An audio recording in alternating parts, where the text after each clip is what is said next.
तो दोस्तों YouTube channel subscribe कर ले, क्लिक बेल आइकन को प्रेस कर दें ताकि नोटिफिकेशन आपको मिलते रहे। जेबी सेवियर बैंक प्रमोशन संबंध से हमें बात करें जेबी का principles and practice banking. Question bank set number 4 है। या एक छोटा अनाउंसमेंट करना है क्वेश्चन बैंक को स्टार्ट करने से पहले। हमारे पास यहाँ दो प्रकार के कोर्सेज है, शॉर्ट टर्म और इन डेप्थ वीडियो दोनों के दोनों ही आपके कोर्सेज आपके अकाउंट में दिखेंगी। जो मर्जी वो कोर्स कर सकते हैं। शॉर्ट टर्म कोर्स सबसे बड़ा फायदा ये है कि आप 10 मिनट के समय निकाल के पढ़ते हैं तो आराम से पेपर को पास कर पाएंगे। वीडियो लेक्चर लेंथ जो होती है यहाँ पे 16 घंटे का लेंथ होता है। और दूसरे साइड में डेप्थ वीडियो उनके लिए होता है जो थोड़ा समय दे के पढ़ना चाहते हैं। अगर आप 75% नंबर एंड अबव लाना चाहते हैं तो इन डेप्थ वीडियो बहुत ही फायदेमंद कोर्स है। इसको आपको पढ़ना तो हर दिन आपको 1 घंटा का समय देना चाहिए। 80 घंटे का वीडियो लेक्चर की लेंथ होती है। दोनों जगह वीडियो लेक्चर कोर्सेज हैं। केस स्टडी की वीडियो है, 13,500 का क्वेश्चन बैंक है, 30 मॉक टेस्ट और रिवीजन नोट्स है। यहाँ पे वैलिडिटी 6 महीने, यहाँ वैलिडिटी लाइफ लॉन्ग है। प्रिंसिपल्स करेंगे दाम 800 रुपये, या दाम में 1200 रुपये। अकाउंटिंग करेंगे दाम 1,000 रुपये, दाम में 1500 रुपये। लीगल करेंगे दाम 800 रुपये, दाम में 1200 रुपये। कॉम पे करेंगे दाम में 2,000 रुपये, दाम में 3,000 रुपये। अब आइए, dash market provides a platform for trading of existing securities and price discovery thereof. बोलता है ये कौन सा मार्केट होता है, क्या बोलते हैं कौन सा मार्केट है जो कि प्रोवाइड करता है आपको प्लेटफॉर्म जहां आप ट्रेड कर सकते हैं एग्जिस्टिंग सिक्योरिटीज़ को, ठीक है, और प्राइस डिस्कवरी भी होता है वहाँ पे, ठीक है, नया नया प्राइस आते रहता है। ए ऑप्शन है प्राइमरी मार्केट, बी ऑप्शन है सेकेंडरी मार्केट, सी ऑप्शन है आपका money market, D option insurance market. देखिए, जब भी सिक्योरिटीज़ का मतलब क्या है, ये जिसको आप ट्रेड करो बेसिकली ये हो गया शेयर्स, या हम इसको इक्विटी भी बोलते हैं। क्या बोलते हैं? इक्विटी। इक्विटी का दूसरा नाम क्या है? शेयर। इक्विटी बोलो और आप इसको शेयर भी बोल सकते हैं। तो ये शेयर मार्केट में हर समय प्राइस चेंज होता रहता है, चाहे इक्विटी में हर समय प्राइस चेंज होते रहता है, ठीक है। तो इसी को बोलते हैं प्राइस डिस्कवरी। तो ये हो जाएगा बी ऑप्शन सेकेंडरी मार्केट, ठीक है। Question number 2, under which of the following circumstances bank need to give notice to the customer before exercising right of set off. बोलता है ऐसा कौन सा सर्कमस्टांसेज में बैंक को ज़रूरी होता है कि वो नोटिस भेजेगा कस्टमर को, ठीक है, right of set off exercise करने से पहले। तो क्या बोलना चाहता है कि ऐसा कौन सा सर्कमस्टांसेज होता है जहाँ बैंक को ज़रूरी होता है कि नोटिस भेजेगा कस्टमर को, जहाँ पर right of set off exercise करने से पहले। ये ऑप्शन है व्हेन कस्टमर हैज़ एक्सपायर्ड, जब कस्टमर मर जाता है। बी ऑप्शन है बी ऑप्शन क्या है when customer has gone abroad indefinitely, बहुत लंबे समय के लिए बाहर चला गया। सी ऑप्शन है when garnishee order has been received, ठीक है। डी ऑप्शन है when attachment order has been received. देखिए कस्टमर मार गए तो बात ही खत्म हो गया। कस्टमर बहुत लंबे समय के लिए चला गया है तो ये बात ठीक है थोड़ी।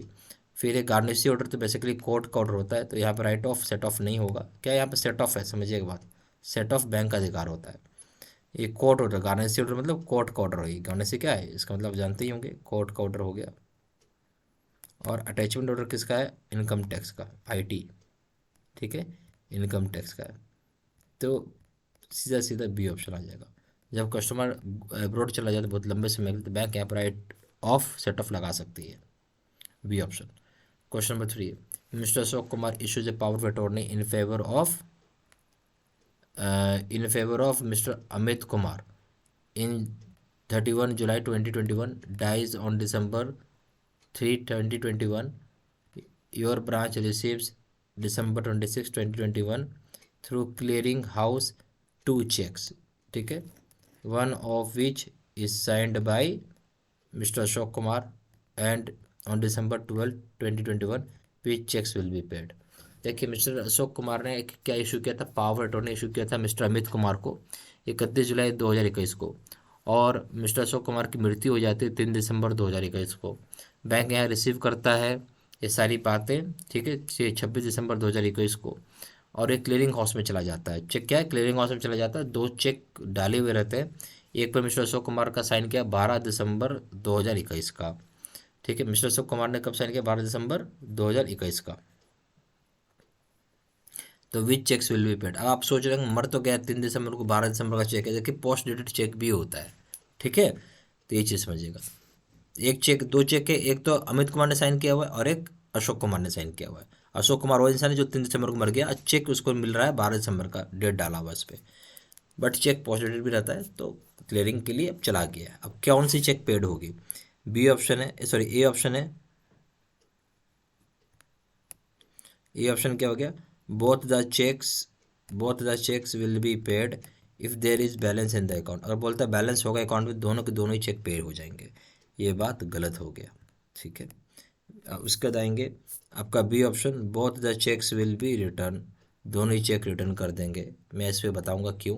सी ऑप्शन है, cheque signed by mister Ashok Kumar will be paid as a the cheque was signed before the death, ये भी सही नहीं है। Cheques signed by mister Amit Kumar will be paid as he is alive, ये भी सही नहीं है। बात समझिए, क्या होता है कि मिस्टर अशोक कुमार ने पावर अटॉर्नी दिया था मिस्टर अमित कुमार को, तो अशोक कुमार की जब मृत्यु हो गई तो पावर अटॉर्नी ऑटोमेटिकली खत्म हो गया। पावर अटॉर्नी क्या हो गया, खत्म हो गया। जब मिस्टर अशोक कुमार ही नहीं तो क्या करेगा, पावर अटॉर्नी का खत्म हो गया, ऑटोमेटिकली रिजॉल्व हो गया, मतलब तो ऑटोमेटिकली खत्म हो जाता है। इस केस में दोनों ही चेक आपको लौटाने पड़ेंगे, तो बैंक इस केस में क्या करेगी, जो सही ऑप्शन है हो गया बी, बैंक इस केस में दोनों ही चेक आपको रिटर्न कर देगा, सही ऑप्शन हो गया बी। ठीक है, क्वेश्चन नंबर 4 पाइए।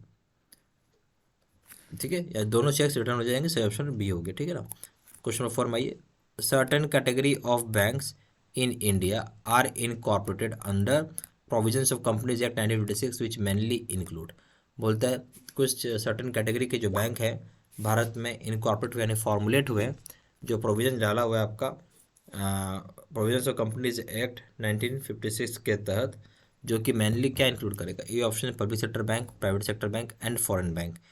बी ऑप्शन है RRBs, private banks and foreign bank. C option है private banks and foreign banks. D option है private banks, foreign banks and cooperative banks. बताइए इस केस में सही ऑप्शन क्या हो जाएगा। इस केस में सही ऑप्शन हो जाएगा कि आपका प्राइवेट बैंक,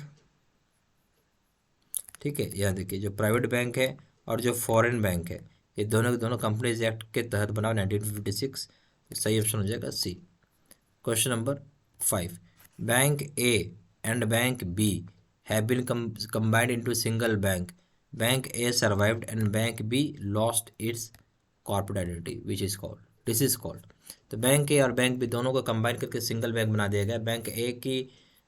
बैंक ए सर्वाइव हो गया यानी बच गया, बट बैंक बी अपनी आइडेंटिटी खत्म हो गया उसका। इस तरह के अलायंस को, इस तरह की चीज़ को हम क्या बोलेंगे। ए ऑप्शन अलायंस बोलेंगे, बी ऑप्शन मर्जर बोलेंगे, सी ऑप्शन एक्विजिशन बोलेंगे, डी ऑप्शन है कंसोलिडेशन बोलेंगे। यानी ए बैंक था, ठीक है, और प्लस बी बैंक था, ठीक है, तो अब इसके बाद ए बैंक बचा। इस तरह का बैंक हम क्या बोलते हैं बेसिकली, इस तरह के चीज़ को हम बोलेंगे मर्जर। इस तरह की चीज़ को क्या बोलेंगे, मर्जर। ठीक है, बी ऑप्शन। क्वेश्चन नंबर 6 है, which one of the following is true statement regarding organisational ethics, इसमें से कौन सा स्टेटमेंट ट्रू स्टेटमेंट है, सही स्टेटमेंट है ऑर्गेनाइजेशनल एथिक्स के ऊपर।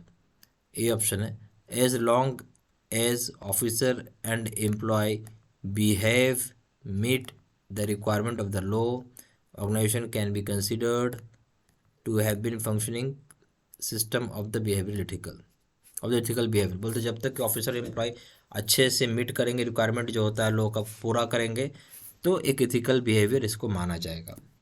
ठीक है, दूसरा बोलता है कि strong sense of ethics on the part of employees who are in the best position to appropriate cash and other assets is the most vital part of the functioning system of ethical behaviour.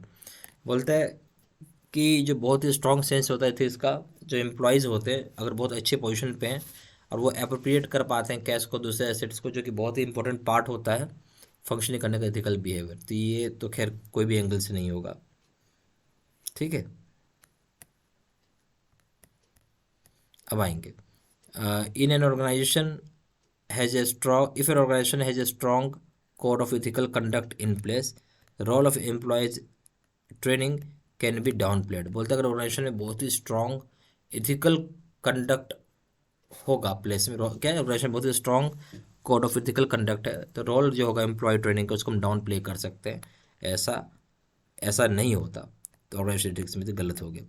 D option, paying attention to whistle blowers plays a significant role in maintaining an effective ethical atmosphere.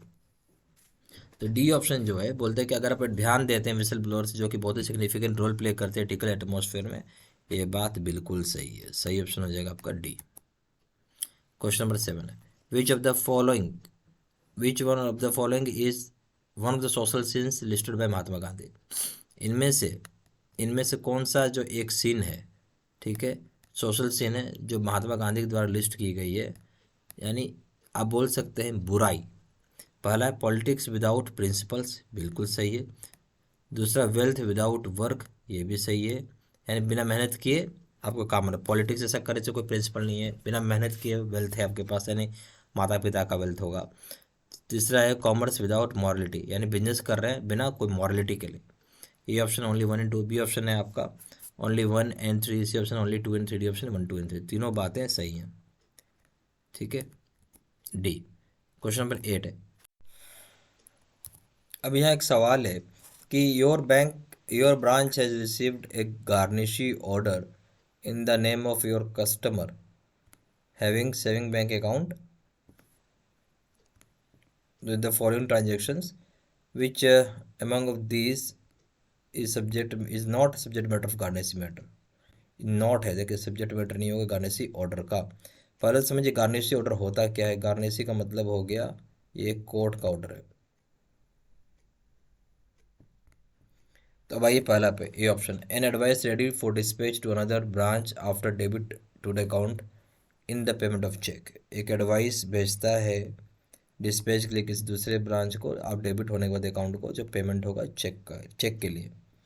B option है an advice received for a cheque was sent in collection from another branch but not credited to the account so far. बोलता है कि एक advice भेजा जाता है check के संबंध में कलेक्शन के लिए दूसरे ब्रांच को जहाँ पे क्रेडिट अभी तक हुआ नहीं है अकाउंट पे। सी ऑप्शन है a cheque in clearing the amount of which has been credited to the account. मतलब ऐसा चेक है क्लियरिंग का आया हुआ है जो कि अकाउंट में क्रिएट होना है। तो भाई ये तो सही है, इसमें कोई भी गार्निशी ऑर्डर नहीं लगेगा। मतलब आप चेक जमा किए, कोई आदमी जमा किया आपके नाम पे, चेक क्लियर हो गया। फिर बोलते हैं an amount of ₹4,000 relating to his wife account created by mistake to the account of the customer. चूँकि वाइफ और हस्बैंड को एक ही मानते हैं, तो यहाँ क्या है कि वाइफ के अकाउंट में भी अगर पैसा क्रिएट होना था गलती से हस्बैंड के अकाउंट में हो गया, तो इस केस में गार्निशी ऑर्डर लगा हुआ रहेगा। बट कहाँ नहीं लगेगा, यहाँ अमाउंट पैसा कोई क्रेडिट करता है अकाउंट में तो किसी भी प्रकार का गार्निशी ऑर्डर नहीं लगता है। सी ऑप्शन। क्वेश्चन नंबर 9 है, dash is the first national level network in India which was commission in February 1991। बोलता है भारत का पहला नेशनल लेवल का नेटवर्क कौन सा है जो कि कमीशन हुआ था February 1991 को। बताइए, पहला नेशनल लेवल का, ठीक है। पहला ऑप्शन है, A option internet, B option I net, C option है बैंक नेट, डी ऑप्शन है वी सेट। तो सही ऑप्शन क्या हो जाएगा इस केस में? इस केस में सही ऑप्शन हो जाएगा आपका बैंक नेट। ठीक है, ऐसा नेटवर्क जो भारत में सबसे पहले कमीशन हुआ था 1991 को, ठीक है, नेशनल लेवल पे, वो है bank net. C option. Question number 10 है, impact of IT on the banks are. IT मतलब इंफॉर्मेशन टेक्नोलॉजी की बात हो रही है। ए ऑप्शन है चेंज इन ऑर्गेनाइजेशनल स्ट्रक्चर हुआ है, फिर चेंज इन ऑर्गेनाइजेशनल ओरिएंटेशन हुआ है, change in service delivery model हुआ है। ये तीनों बातें सही है, ठीक है।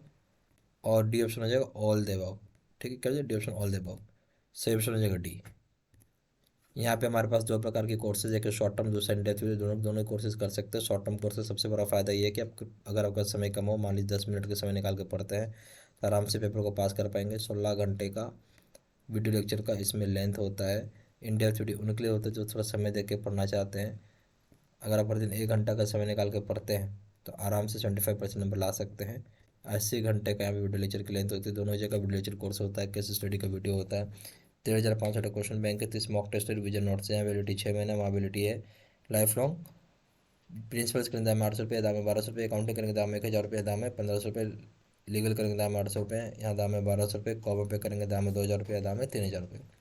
ज़्यादा जानकारी के लिए फ़ोन कर सकते हैं। फ़ोन नंबर हो जाएगा 9508536524, या फिर वेबसाइट पर जाकर डायरेक्टली ऑनलाइन ऑर्डर प्लेस कर सकते हैं। वेबसाइट हो जाएगा www.jibsabimedg.com। ईमेल आई डी हो जाएगा 6793@gmail.com। सारी इन्फॉर्मेशन मैंने इसी वीडियो के डिस्क्रिप्शन बॉक्स में डाल दिया। Thank you very much.